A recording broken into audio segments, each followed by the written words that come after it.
Hey friends, in this quick video, I'm going to show you how to factory reset this Netgear 6300.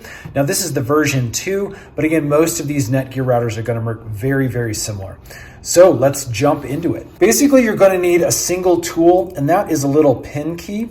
And basically, we just need this to press a small little button in the back.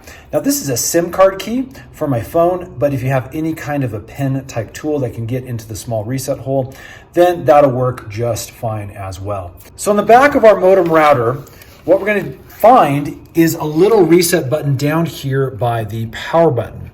Now, what we need to do is we need to take our key, and I'm going to actually push this in. I'm going to press that button down and hold it down. Now, while I'm doing that, we're going to be looking at the front of the router, and you're going to observe the light buttons here. Now, again, you don't have to have any kind of internet connection. We just have to have this powered on.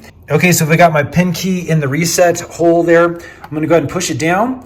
You can see that power light flicker to orange. Again, we'll continue to hold. We're going to wait for the things to blink there.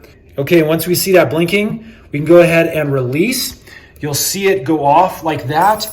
This blue light will flicker off and blink as you just saw, and you can see now that things are cycling and coming back on. So again, all we need to do is wait for that blinking orange to happen on the power button, and that's when you know you can release the reset button.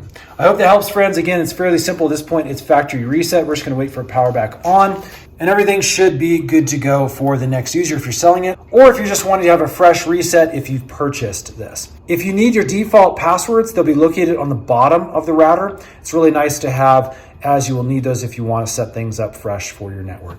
Hope that's helped, friends. If it has, hit that thumbs up button. Stay tuned. We're making a bunch more tech tutorial videos to make your life just a little bit easier.